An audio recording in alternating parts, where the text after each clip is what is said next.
आता आपण block and block प्रॉब्लेमची केस स्टडी करूया. ओके, तर याच्यामध्ये बघा, two blocks A and B are placed as shown in figure. As shown in figure. Okay, two blocks A and B are placed as shown in figure. So this is the block A, and this block has mass, suppose small m, and this block A is placed on another block, that is block B, which is of mass capital M. म्हणजे ए ब्लॉकचं मास जे आहे ते small M आहे आणि बी ब्लॉकचं मास आहे capital M. Okay, हे दोन्ही block जे आहे ते एका स्मूथ सरफेसवर ठेवलेले आहेत. म्हणजे बॉटम सरफेसला इथं अजिबात फ्रिक्शन नाहीये. Okay, there is no friction here. So this is the smooth surface. आणि ए आणि बी च्या मध्ये कोएफिशियंट ऑफ स्टॅटिक फ्रिक्शन आहे म्यू एस आणि कोएफिशियंट ऑफ कायनेटिक फ्रिक्शन आहे म्यू के. तर याच्यामध्ये फर्स्ट क्वेश्चन काय असणार आहे? First question is that what is the maximum force that can be applied on the lower block. Okay, the question is that what is maximum force, what is maximum force that can be applied on lower block so that they move together. ठीक आहे, ते दोघे एकत्रित जायला पाहिजेत, एकमेकाला चिकटून जायला पाहिजेत, त्यांच्यामध्ये कुठलीही स्लाइडिंग मोशन नसली पाहिजे. ते एकत्रित जाण्यासाठी मॅक्सिमम फोर्स आपण किती लावू शकतो असा क्वेश्चन आहे. ओके, तर लक्षात घ्या, आता खालचा जो ब्लॉक बी आहे त्याला काहीच प्रॉब्लेम नाही, तो कितीही ऍक्सेलरेशन जाऊ शकतो कारण फोर्स डायरेक्टली त्याच्यावर लावलेला आहे. प्रॉब्लेम कुणाचा आहे? ब्लॉक ए चा प्रॉब्लेम आहे. ओके, ब्लॉक ए वर डायरेक्टली फोर्स आपण अप्लाय केलेला नाही. ब्लॉक ए वर ऍक्ट होणारा फोर्स कुठला असणार आहे?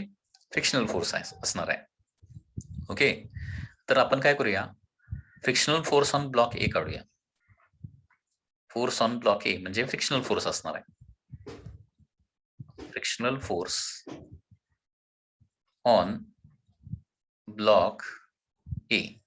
ए या ब्लॉकवर काय होणार आहे? फ्रिक्शनल फोर्स ऍक्ट होणार आहे. किती फ्रिक्शनल फोर्स ऍक्ट होणार आहे? तर त्याला आपण एफ एस मॅक्स म्हणूया. F S max is equal to mu into normal reaction किंवा mu S into normal reaction. So mu S into, आता या ठिकाणी म्हणजे दोन सरफेसेसच्या मध्ये नॉर्मल रिएक्शन किती येणार आहे? ए ब्लॉकचं जेवढं मास असणार आहे ना, ओके, ए ब्लॉकचं जेवढं वेट आहे ना तेवढं काय होणार आहे? तर नॉर्मल रिएक्शन क्रिएट होणार आहे, mu S into M G. Okay, तर ए ब्लॉकवर जास्तीत जास्त फोर्स किती ऍक्ट होणार आहे? Mu S into M G एवढा जास्तीत जास्त फोर्स ऍक्ट होणार ए या ब्लॉकवर. आणि त्याच्यामुळे ए या ब्लॉकचं जास्तीत जास्त ऍक्सेलरेशन किती काढू शकतो? Acceleration max. ओके, हे सगळं आपण कुणासाठी करायला लागलोय? ब्लॉक ए साठी करायला लागलोय. लक्षात घ्या, म्हणजे ज्याच्यावर डायरेक्ट फोर्स अप्लाय केलेला नाही ना त्याच्यासाठी कॅल्क्युलेशन करायला लागलोय. तर एचं जास्तीत जास्त ऍक्सेलरेशन, कारण ए वर फ्रिक्शनल फोर्सच ऍक्ट होऊ शकतो आणि ए मध्ये फक्त ऍक्सेलरेशन कुणामुळे क्रिएट होणार? फ्रिक्शनल फोर्समुळेच. बरोबर आहे ना? सो ऍक्सेलरेशन मॅक्स ऑफ ए येणार आहे कारण बी या ब्लॉकवर तुम्ही फोर्स लावला तर बी हा ब्लॉक जो आहे तो काय होणार? पुढे जाणार. कुणामुळे? या अप्लाय केलेल्या फोर्समुळे. ठीक आहे, आणि ए हा ब्लॉक कुणामुळे जाणार आहे? ए आणि बी मध्ये जे काही फ्रिक्शन आहे ना त्याच्या फ्रिक्शनमुळे. आता ए आणि बी मध्ये फ्रिक्शन अजिबात नसतं, फ्रिक्शन अजिबात नसेल तर काय होणार? बी ब्लॉक फक्त पुढे जाणार आणि ए ब्लॉक आहे तिथं राहणार. लक्षात घ्या, ए आणि बी मध्ये फ्रिक्शन असेल तर काय होणार आहे? बी पुढे सरकला की त्याच्यामुळे काय होणार आहे? ए सरकणार आहे. म्हणजे ए कुणामुळे सरकणार? बेसिकली ए आणि बी मधल्या फ्रिक्शनल फोर्समुळे. आणि ए आणि बी मधला फ्रिक्शनल फोर्स किती असणार आहे? Mu S into M G येणार आहे.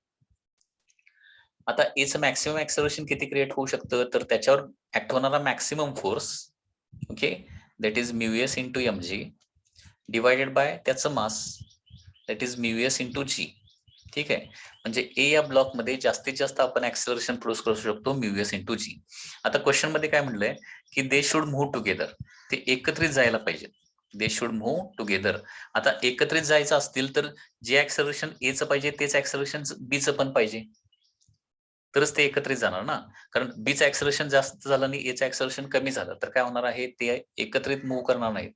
ठीक आहे, तर ते एकत्रित मूव्ह करण्यासाठी, टुगेदर मूव्ह करण्यासाठी काय व्हायला पाहिजे, दोघांचं ऍक्सलरेशन सेम पाहिजे. Okay, so therefore maximum force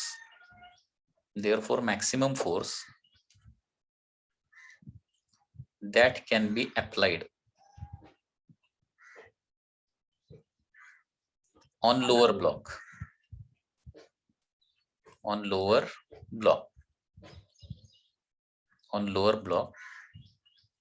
is equal to, दोघांचं ऍक्सलरेशन किती असणार आहे आता, maximum force that can be applied in the lower block म्हणजे काय, टोटल मास किती मूव्ह करायचा आहे, m प्लस m. म्हणजे एफएस मॅक्स हा फोर्स काय करणार, बी ला पण मूव्ह करणार आणि त्याच्यावरच्या ए ला पण मूव्ह करणार ना, दोघांना मूव्ह करणार आहे. म्हणजे total mass m plus m move करायचा आहे आणि दोघे किती ऍक्सलरेशन जाणार आहेत, mu S into G acceleration. Okay, so maximum force that can be applied on the lower block so that they move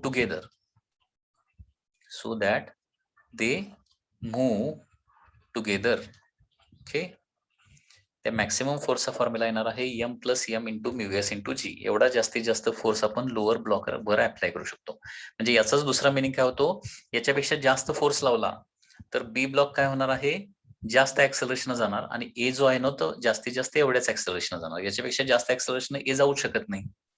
okay, म्हणजे हा जो फोर्स काय कॅल्क्युलेट केलेला आहे याच्यापेक्षा जास्त फोर्स लावला तर दोन्ही ब्लॉक डिफरंट ऍक्सलरेशन जाणार आहे आणि एवढा किंवा याच्यापेक्षा कमी फोर्स लावला तर काय होणार आहे, दोन्ही ब्लॉक एकत्रित जाणार आहे. ओके, तर हा त्याच्यामध्ये पहिला क्वेश्चन आहे, ते दोन्ही ब्लॉक टुगेदर जाण्यासाठी ओके जास्तीत जास्त फोर्स किती अप्लाय करू शकतो. एक न्यूमरिकल घेऊया म्हणजे तुम्हाला आणखी कळेल. एक न्यूमरिकल घेऊया कारण हे थिअरॉटिकल कदाचित तुम्हाला लक्षात येणार नाही. सपोज वरचा जो ब्लॉक आहे त्याचं मास आहे 5 kg. ओके, त्याच्यानंतर खालचा जो ब्लॉक आहे त्याचं मास आहे सपोज 8 kg. ठीक आहे, या पद्धतीने दोन ब्लॉक आहेत, वरच्याच मास 5 kg, खालच्याच मास आहे 8 kg. आता इथं कोएफिशियंट ऑफ स्टॅटिक फ्रिक्शन आहे म्यू एस आहे suppose 0.7. Coefficient of static friction किती आहे, 0.7 आहे.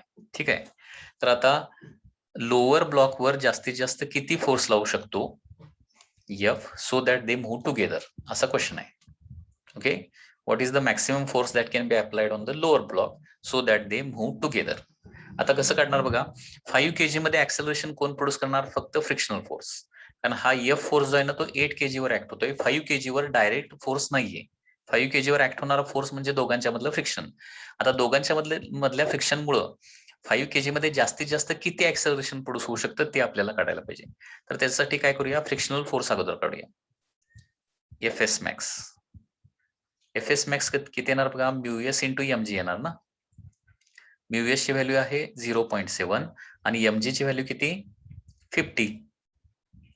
ओके, तर इथं एफ एस मॅक्स येणार आहे 35 न्यूटन.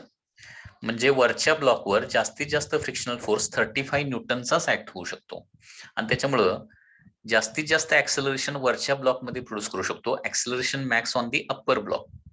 ओके, ते येणार आहे त्याच्यावर ऍक्ट होणारा फोर्स डिवायडेड बाय त्याचं मास. फोर्स किती आहे, 35 आहे आणि त्याचं मास किती आहे, 5. म्हणजे त्याचा ऍक्सलरेशन क्रिएट किती करू शकतो, 7 मीटर पर सेकंड स्क्वेअर. याच्यापेक्षा जास्त ऍक्सलरेशन याचं प्रोड्यूस होऊ शकत नाही कारण 5 kg वर जास्तीत जास्त 35 न्यूटनचाच फ्रिक्शनल फोर्स ऍक्ट होणार, याच्यापेक्षा जास्त फ्रिक्शनल फोर्स ऍक्ट होऊ शकत नाही. त्याच्यामुळं 5 kgच्या मासचं 5 kgच्या ब्लॉकचं मॅक्सिमम ऍक्सलरेशन एवढंच येऊ शकतं, याच्यापेक्षा जास्त येऊ शकत नाही, लक्षात घ्या. मग आता दोघे एकत्रित टुगेदर मूव्ह करत असतील तर याचं ऍक्सलरेशन 7 असेल तर याचं पण 7च पाहिजे, बरोबर आहे ना. म्हणजे याचा अर्थ 7 मीटर पर सेकंड स्क्वेअरनं आपल्याला 13 kg मास काय करायचा आहे, मूव्ह करायचा आहे. 5 kg पण आणि 8 kg पण, कारण वरचं पण 7 न जाणार, खालचं पण 7 न जाणार. मग एकूण फोर्स किती लावा लागणार. So therefore maximum force on lower block किती अप्लाय करायला पाहिजे, that is 7, that is the acceleration, into total mass is 5 plus 8. Okay, so 91 newton एवढा maximum force on lower block apply करायला पाहिजे, सो दॅट, पुन्हा एकदा कशासाठी हा मॅक्सिमम फोर्स आहे, so that they move together. लक्षात येत आहे? तर एकत्रित मूव्ह करण्यासाठी जास्तीत जास्त 91 न्यूटनचा फोर्स आपण लोअर ब्लॉकवर अप्लाय करू शकतो. पुन्हा एकदा सांगतोय, 91 पेक्षा जास्त फोर्स आपण लावला तर काय होणार आहे, लोअर ब्लॉक डिफरंट ऍक्सेलरेशन जाणार, अप्पर ब्लॉक डिफरंट ऍक्सेलरेशन जाणार, ते एकत्रित पुढे मूव्ह करणार नाहीये, ते विल नॉट मूव्ह टुगेदर. म्हणजे थोडक्यात हा प्रॉब्लेम कसा सॉल्व्ह करायचा आहे लक्षात आलं का? बघा, सुरुवातीला दोघांच्या मधला फ्रिक्शनल फोर्स काढायचा. दोघांच्या मधला फ्रिक्शनल फोर्स हा नेहमी μs-mg असणार आहे. त्या फ्रिक्शनल फोर्समुळे जास्तीत जास्त ऍक्सेलरेशन किती प्रोड्यूस करू शकतो, कुणावर, अप्पर ब्लॉकवर किती ऍक्सेलरेशन प्रोड्यूस करू शकतो ते काढायचं, आणि ते ऍक्सेलरेशन दोघांना घ्यायचं. ओके, ते ऍक्सेलरेशन दोघांना घ्यायचं, आणि that acceleration into total mass म्हणजे काय येणार आहे, maximum force that can be applied on the block येणार आहे. म्हणजे आता पुन्हा एकदा बघा, सपोज असा क्वेश्चन दिला,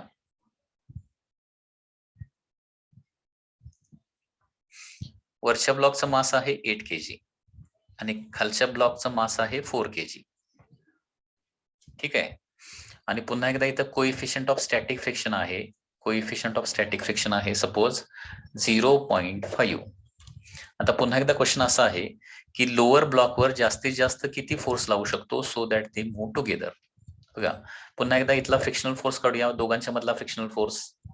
दोघांच्या मधला फ्रिक्शनल फोर्स किती येणार, Fs max is equal to μs into तिथली नॉर्मल रिएक्शन. आता इथली नॉर्मल रिएक्शन 8 kg मुळे तयार होणार, फक्त 4 kg मुळे तयार होणार नाही. सो 0.5 इंटू m ची व्हॅल्यू असणार आहे 8, g ची व्हॅल्यू 10. ओके, सो आन्सर येणार आहे 40 न्यूटन.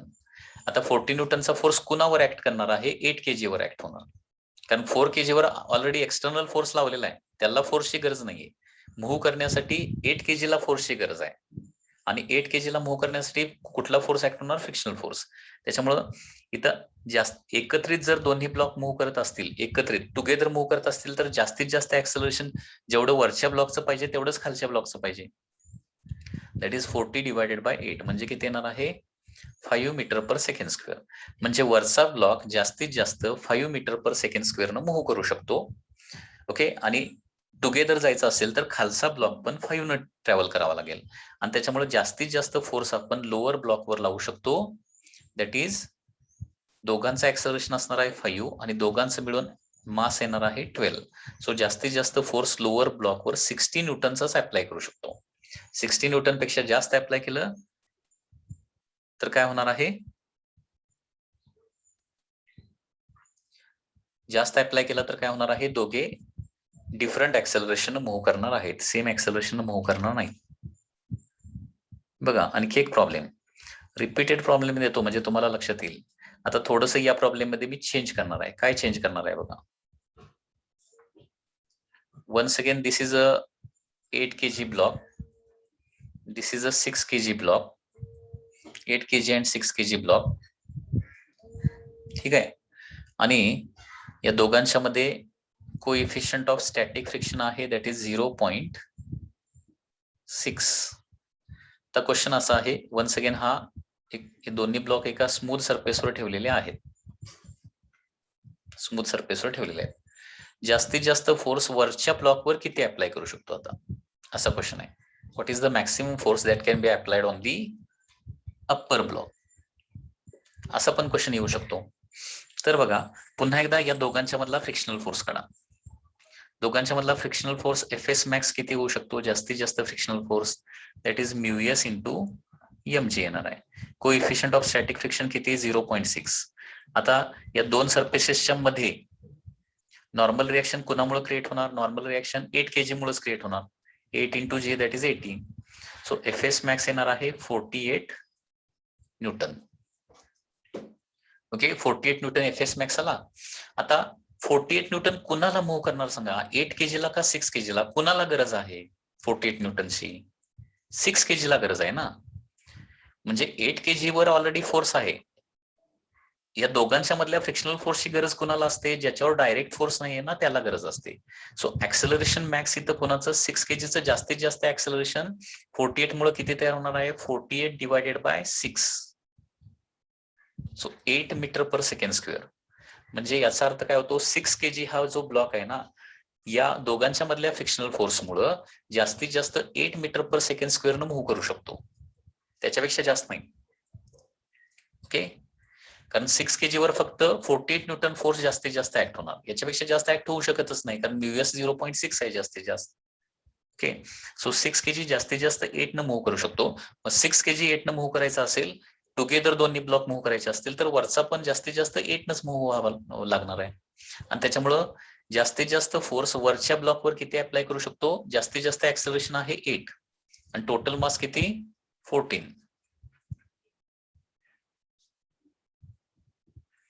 जास्तीत जास्त फोर्स वरच्या ब्लॉकवर अप्लाय करू शकतो 112 न्यूटन, त्याच्यापेक्षा जास्त नाही. ओके, याच्यापेक्षा जास्त, पुन्हा एकदा सांगतो, याच्यापेक्षा जास्त फोर्स लावला तर ते डिफरंट ऍक्सेलरेशन मूव्ह करणार. एवढा किंवा याच्यापेक्षा कमी फोर्स लावला तर ते दोन्ही ब्लॉक टुगेदर मूव्ह करणार आहेत.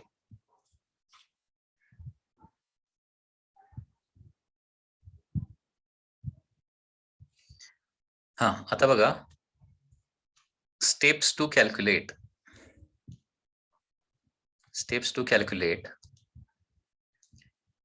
F max to move block together.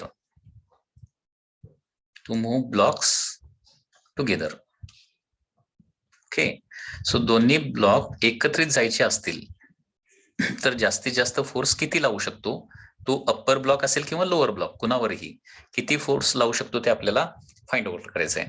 तर त्याच्यामध्ये फर्स्ट स्टेप असणार आहे calculate FS max. Calculate maximum value of static friction. FS max calculate करायचं. FS मॅक्स कसं कॅल्क्युलेट करायचं? म्यू इंटू mg न. ठीक आहे, आता म्यू mg न कॅल्क्युलेट करत असताना हे m म्हणजे कुणाचा मास घेणार आहे? अप्पर ब्लॉकचं मास घेणार आहे. अप्पर ब्लॉकचं मास इंटू जी. कारण लक्षात घ्या, हे दोन ब्लॉक एकावर एक ठेवलेले असताना FS मॅक्स आपण कुठलं काढतोय? दोन ब्लॉकच्या मधला फ्रिक्शनल फोर्स कॅल्क्युलेट करतोय आपण. आणि दोन ब्लॉकच्या मधला फ्रिक्शनल फोर्स कॅल्क्युलेट करत असताना आपल्याला फक्त नॉर्मल रिॲक्शन काढत असताना वरचं मास, त्या सरफेसच्या वरचं मास म्हणजे अप्पर ब्लॉकचं मास फक्त घ्यावं लागेल. तर पहिली गोष्ट FS मॅक्स कॅल्क्युलेट करायचं. FS मॅक्स कॅल्क्युलेट केल्यानंतर काय करायचं आहे? हा FX मॅक्स कुणावर अप्लाय होणार हे ठरवायचं. तर हा FS मॅक्स कुणावर अप्लाय होणार आहे? ज्याच्यावर डायरेक्ट फोर्स अप्लाय केलेला नाहीये. ओके, म्हणजे क्वेश्चन मध्ये असं दिलं की force is applied on the upper block दिलेला असेल तर FS मॅक्स लोअर ब्लॉकवर लावायचा, आणि force is applied on the lower block दिलेला असेल तर FS मॅक्स कुणावर घ्यायचा? अप्पर ब्लॉकवर घ्यायचा आहे. ओके, आणि त्याच्यावरून काय करायचं? ज्याच्यावर फोर्स अप्लाय केलेला नाहीये, ज्याच्यावर डायरेक्ट फोर्स अप्लाय केलेला नाही, त्याचा ऍक्सेलरेशन अगोदर काढायचं. सो सेकंड स्टेप येणार आहे due to FS max calculate acceleration of block on which force is not applied.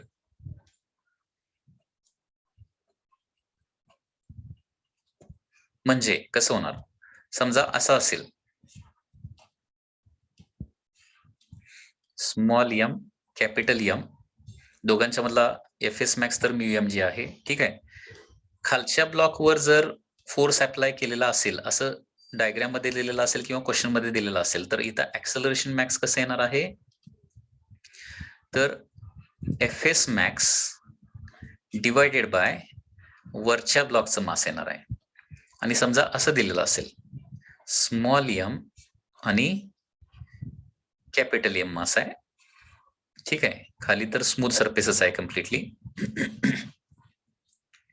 आणि वरच्या ब्लॉकवर जर फोर्स अप्लाय केलेला असेल, असं डायग्राम मध्ये दिलेलं असेल, तर इथं ऍक्सेलरेशन मॅक्स कसं काढणार आहे? तर दोघांच्या मधला frictional force FS max divided by ज्याच्यावर फोर्स लावलेला नाही ते mass, capital M. So acceleration max कसं काढायचं? FS max divided by the mass on which force is not applied. म्हणजे लोअर ब्लॉकवर फोर्स लावलेला असेल तर अप्पर मास इथं घ्यायचं डिनोमिनेटरला, आणि अप्पर ब्लॉकवर जर फोर्स लावलेला असेल तर लोअर मास घ्यायचा आहे. तर या पद्धतीनं ऍक्सेलरेशन मॅक्स काढायचं. आणि मग थर्ड स्टेप येणार आहे that is maximum force that can be applied, maximum force that can be applied so that they move together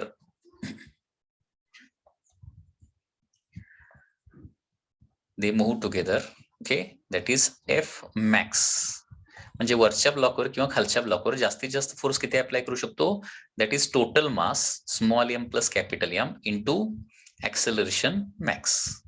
या पद्धतीने कॅल्क्युलेशन करायचं आहे. ओके, तर याच प्रोसिजरनं आपण काय करूया, एक प्रॉब्लेम सॉल्व्ह करूया. वरचा ब्लॉक सपोज 8 kgचा आहे, खालचा ब्लॉक सपोज किती आहे, 10 kgचा आहे. दोघांच्या मध्ये कोएफिशियंट ऑफ स्टॅटिक फ्रिक्शन आहे 0.6. तर क्वेश्चन आहे जास्तीत जास्त फोर्स वरच्या ब्लॉकवर किती अप्लाय करू शकतो so that they move together. आणि नेक्स्ट क्वेश्चन आहे जास्तीत जास्त फोर्स खालच्या ब्लॉकवर किती अप्लाय करू शकतो so that they move together. So these are the two calculation in same question. पहिला क्वेश्चन काय आहे, ओके, पुन्हा एकदा कंडिशन काय आहे, to move together, to move together. First question, what maximum force, what F max can be applied on upper block. आणि त्याच्यानंतर what F max can be applied on फक्त lower block.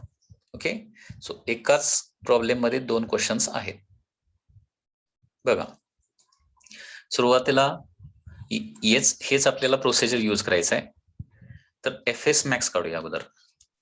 Okay, FS max, maximum value of static friction, ते कसं येणार आहे, mu s into MG येणार आहे. Okay, mu s ची व्हॅल्यू किती आहे, तर 0.6 आहे, इंटू एमजी ची व्हॅल्यू किती येणार आहे, दॅट इज 80. ओके, कारण दोघांच्या मधल्या फ्रिक्शनल फोर्सला मधली नॉर्मल रिएक्शन रिस्पॉन्सिबल असणार आहे. मधली नॉर्मल रिएक्शन फक्त वरच्या मासमुळे क्रिएट होते. सो येणार आहे हे 48 न्यूटन. एफएस मॅक्स आलं. आता बघा, maximum force that can be applied on the upper block काढायचं आहे आता, F max, so that they move together. तर डायग्राम ही अशी होणार आहे, वरच्या ब्लॉकवर फोर्स अप्लाय करणार. आता ऍक्सेलरेशन मॅक्स कसं काढायचं म्हणून सांगितलंय, तर F S max divided by काय येणार याचं सांगा, हे स्मॉल एम आहे, हे कॅपिटल एम आहे. F S max divided by capital M येणार. सो एफ एस मॅक्स किती आहे, 48 डिवायडेड बाय कॅपिटल एम किती, दॅट इज 10. सो जास्तीत जास्त ऍक्सेलरेशन आपण प्रोड्यूस करू शकतो लोअर ब्लॉकचं. Okay, that is 4.8 metre per second square. एवढं जास्तीत जास्त ऍक्सेलरेशन लोअर ब्लॉकचं आपण प्रोड्यूस करू शकतो. याच्यापेक्षा जास्त ऍक्सेलरेशन लोअर ब्लॉकचं प्रोड्यूसच करू शकत नाही, लक्षात घ्या. आणि ते एकत्रित जायचं असेल तर मग दोघांचं ऍक्सेलरेशन किती असलं पाहिजे, एवढंच असलं पाहिजे. And therefore the maximum force that can be applied on the upper block. Okay, हे फर्स्ट क्वेश्चनचं आन्सर येणार आहे तुमचं. तर total mass small M plus capital M into acceleration max येणार आहे. So small M plus capital M येणार आहे 18 इंटू 4.8. ओके, हे कॅल्क्युलेशन करावं लागणार आहे, 18 इंटू 4.8. ठीक आहे. याच्यानंतर सपोज तोच क्वेश्चन असा आहे, जास्तीत जास्त फोर्स लोअर ब्लॉकवर आता किती अप्लाय करू शकतो so that they move together.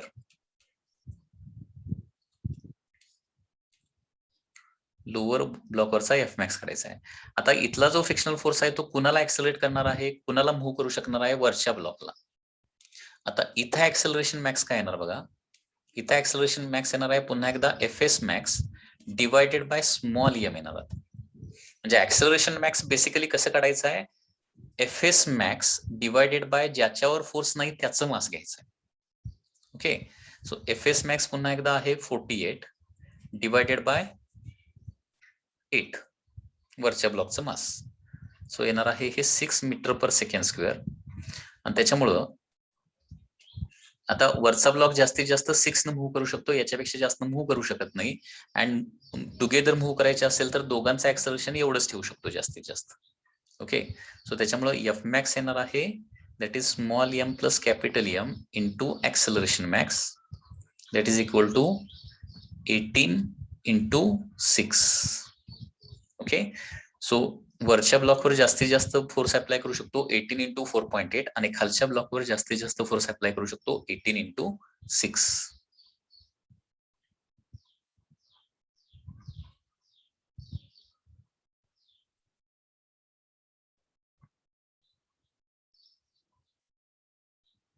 $108 Newton.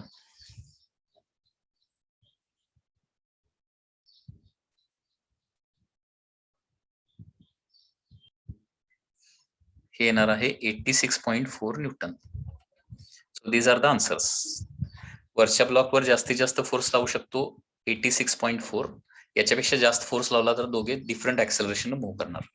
आणि खालच्या ब्लॉकवर 108 जास्तीत जास्त लावू शकतो, याच्यापेक्षा जास्त लावला तर दोन्ही ब्लॉक सेपरेटली मूव्ह करणार आहेत.